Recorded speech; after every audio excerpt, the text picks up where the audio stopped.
The term narcissism is used to describe an individual who expresses qualities that are rooted in a hidden sense of self-obscurity that is overshadowed by an extreme sense of self-importance. To hide from their self-loathing, the narcissist assumes that they are better at everything than anyone else. Now, this is no exaggeration as they try to convince themselves that they are smarter, they are more educated, they are more affluent, they are more important, they are more deserving of special treatment than anyone else. They have this deluded sense of themselves that believes all of this is true. And anything or anyone that challenges this delusion must pay a high price. Getting involved with a narcissist is risky business because most often individuals have no idea that they are challenging the narcissist's fragile ego that can become exposed at any given time. The innocent party in the relationship or the contract or the partnership has little to no working knowledge of the delusion the narcissist walks around with. So the innocent individual risks being subjected to all kinds of mental and verbal trickery and sorcery. Condemnations and machinations emanate from the narcissist, and they are exhaustive. And they continue throughout the life of the relationship and afterwards. Currently, psychologists have categorized narcissism as a personality trait and also as a behavioral disorder that are distinct from one another. The traits of narcissism fall under two main categories: grandiose and vulnerable narcissism. The behavioral disorder also falls under these two categories but are more extreme, and they can include psychopathy, sociopathy, and Machiavellianism, along with borderline personality disorder, acute and chronic depression, bipolar, and other related mental and behavioral disorders. The traits of narcissism that fall outside and inside the behavioral disorder, as mentioned, is grandiose and vulnerable narcissism, and we'll just briefly take a moment to look at them right now. Grandiose individuals are power-hungry mongrels as they pursue attention, power through extroverted dominance. These people seek the accolades gained from positions of power as this type of attention keeps the narcissist's attention off that innate troubling low self-esteem that encompasses self-loathing and obscurity that the narcissist is trying to hide. Now, the vulnerable narcissists are a little bit different as they are not so boisterous. They don't necessarily pursue high positions in society. They still have a strong sense of entitlement, however, and they are easily threatened. But they're more quiet about it and more reserved, but that doesn't make them any less dangerous. Now, I believe that the personality traits that we see in narcissism are a precursor to the diagnosed behavioral disability or disorder of narcissism. I think in terms of how we diagnose dementia and Alzheimer's, as dementia is like a blanket term for early stages of the loss of mental memory, and this eventually develops into the permanent end stage of loss of memory, known as Alzheimer's. This is my opinion that narcissism seen as personality traits, this develops into a personality disorder that solidifies and a person cannot come back from. Either way, narcissism is dark and sinister when it is used for one's own selfish gain. Because the narcissism's toxic side effects set out to undermine others. Because narcissistic individuals act selfishly, This leads to other behaviors that lead to behaviors that create toxic narcissism and toxic relationships and partnerships. Narcissists like to exploit other people's weaknesses.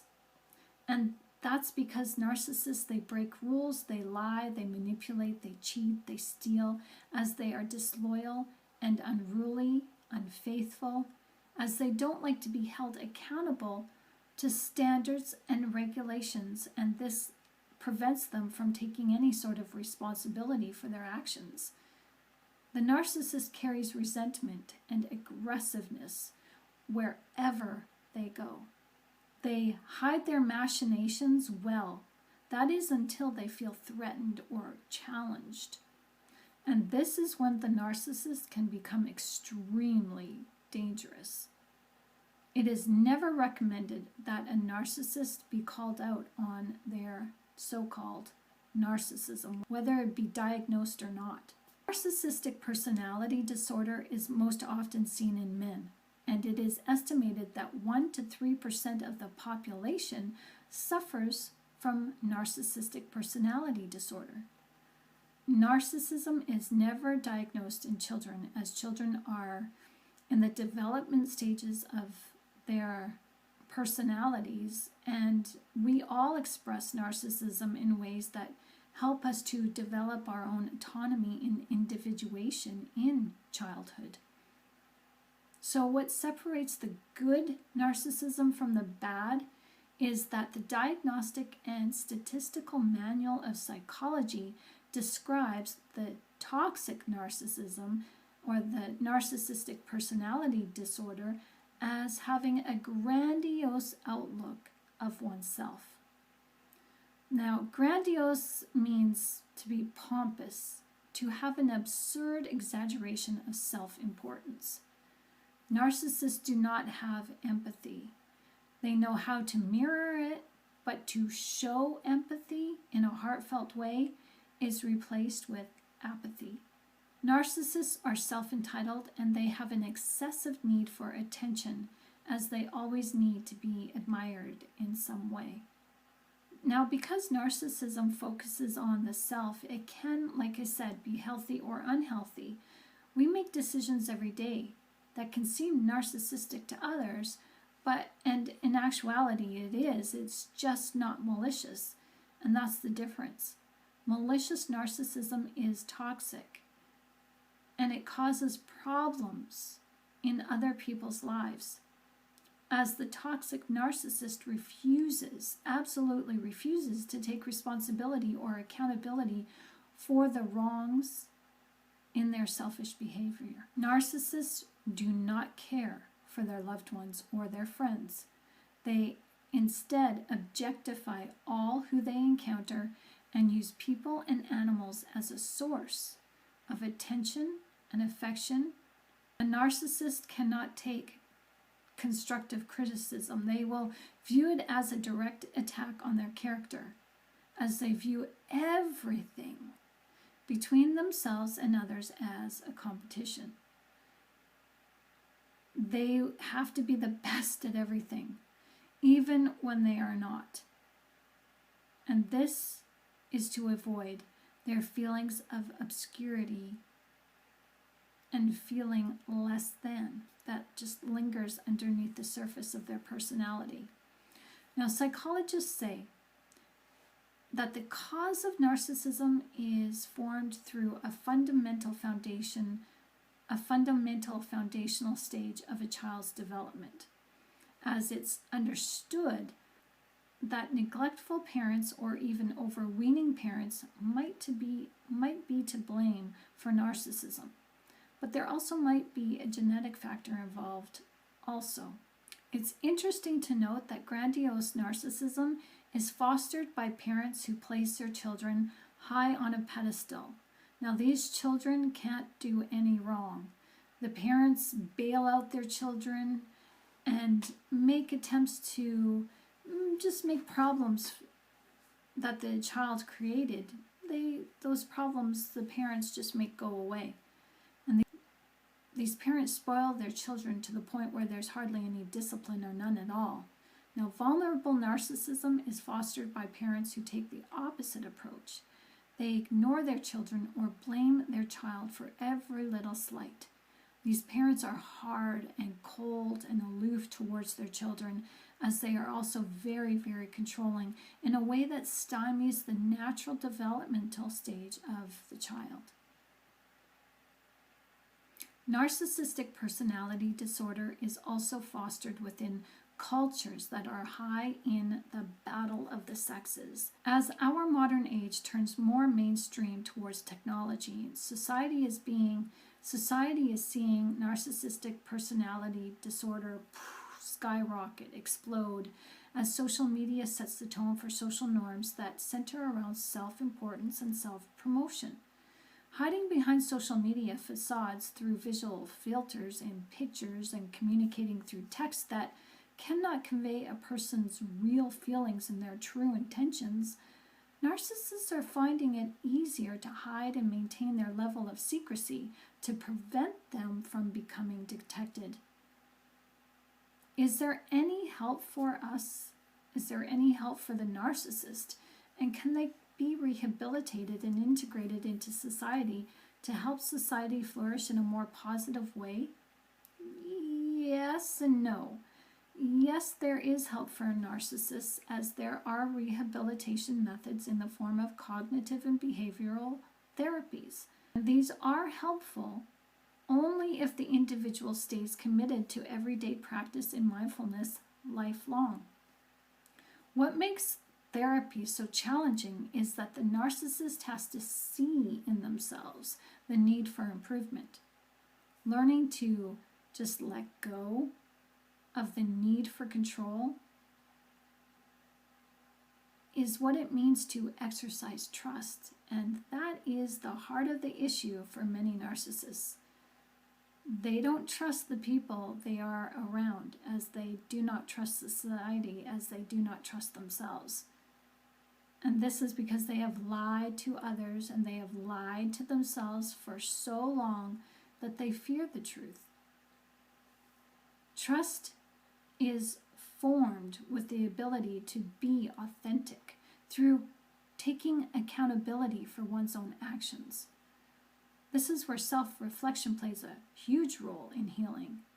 And it may work for a while, but often the challenge is for the narcissist to look deep within at the shadow self, and that is extremely terrifying for most, especially for someone who suffers from narcissistic personality disorder. That is why most narcissists don't change. Some can't, but most won't. There you have it. Narcissistic personality traits and narcissistic personality disorder explained in a nutshell. That took only a few minutes of your time. Please remember to like and subscribe to this channel, as your support helps to promote this channel that reaches those who are in need of brotherly and sisterly support. But before you go, I'd like to share this with you. If you want to know more about narcissism from a biblical perspective,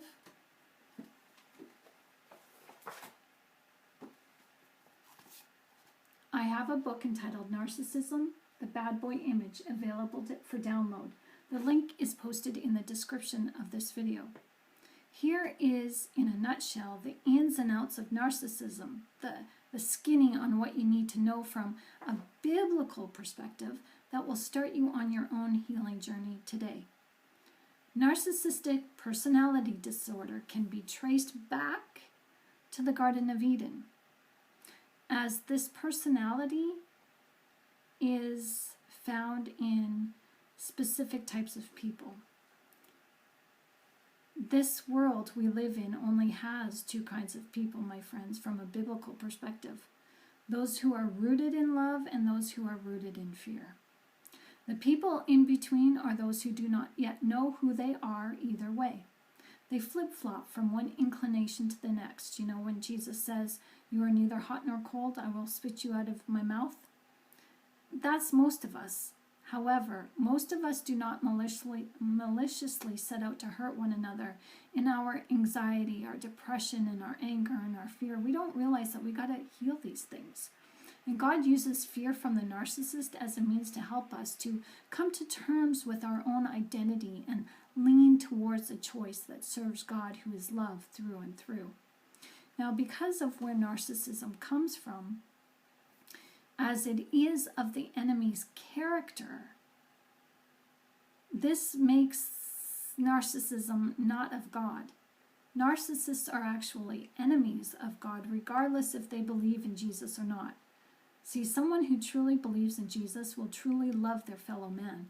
They will love themselves and set their lives in service to God through love. The character of the enemy cannot change, because there is no cure for narcissism, because this goes right to the Garden of Eden at the fall of mankind. Now, with narcissists, when treatment stops, narcissists actually revert back to their original behavioral state of narcissistic personality disorder, and that is because of the Spirit of God, which is love, has departed from their temple. Once empathy is gone from that heart, you can't get that back. Now, this is why it is important to distance yourself from a narcissist, so you can eventually stay away from them altogether and go no contact and stay no contact. It's not impossible to stop interacting with them altogether, because society is full of narcissists. That's hard to do, but you can protect yourself by arming yourself in your own self-awareness of who you are in Jesus Christ. Understanding who you are as a child of God and unpacking your own trauma so that you can understand the narcissist's trauma, so that you can understand why they treat you the way they do, can actually lend you to forgiving what and who has hurt you, as this is what it means to set yourself free, as you are free indeed in Jesus, and you can do all things in Jesus, who is your strength. The narcissist can't do all things in Jesus, because Jesus is not in the narcissist, so Jesus is not the narcissist's strength. Fear is in the narcissist, and that is why the narcissist has to bully you and coerce you into believing that you are weaker, that you are inferior. The narcissist prevents you from knowing your true self, because if you knew your worth, you would live in godly power, absolutely. That's 100% guarantee. The narcissist needs you and needs your fear to survive. Without you, the narcissist slips off into obscurity as their fate takes over, as they were predestined to. See, the narcissist eventually becomes what they fear the most. They become what they tried to make of you. Narcissistic mortification is the symptoms of your healing, as your healing engages the love of God to protect you from the generational curses the narcissist tries to bestow with you. And there is something spiritual in this, that the narcissist can actually feel your healing. They may not be aware of it, but spiritually they can sense that you are healing, and that's when they slip into mortification. Every negative feeling they made you feel is felt back onto them, and this they can't get away from. They are tormented by it daily. They are overcome with guilt and grief, and they would rather sleep it off so they don't have to face what they fear. But in their sleep, they are tormented, and they forget that when they are awakened. They turn to self-soothing measures that form harmful addictions, and then they slip away from society, hiding themselves away in their hollow, empty homes. And these empty homes are empty of positive emotion, and they're full of needless and pointless artifacts. Ever hear of hoarding? The narcissist will lose the will to live, and they will waste their days away watching TV and entertaining themselves, neglecting their hygiene, as keeping themselves clean and kept is pointless, as they no longer have anybody to impress. This is the cold, sad fate of the narcissist. And you eventually will flourish as God will restore you in your healing. God will restore the kingdom of his glory to you. But for the narcissist, there is no healing. Their destruction is their fate, as this is the way God wants it. God gives the narcissist over to their heart's desire, and those demonic forces that once served the narcissist to terrorize you into submission and compliance as you gave your heart over to fear, well, that's given back to them 100-fold. So don't let anyone tell you that the enemy makes friends with our enemy. The enemy makes an alliance with the narcissist, yes. And as you know, the gaslighter should never make a treaty with the gaslighter. The narcissist bargains and makes a bet with the devil using the narcissist's lives for leverage. And the narcissist never thinks for 1 minute that they are the devil's victims. But this is the way God planned it. The enemy ends up feeding on his own children. That's the price to pay for a curse that the enemy called down on his own head in the Garden of Eden. So there you have it, the spiritual aspects of narcissism that no one tells you about, told to you in a nutshell in this video. I hope this was helpful. Please like and subscribe to this channel. And please, if you want to discover more in your own spiritual healing, head on over to my Ko-Fi channel, as there is lots of insight for you to download and read at your own leisure. Thank you for watching this video, and go make your day great. Mwah.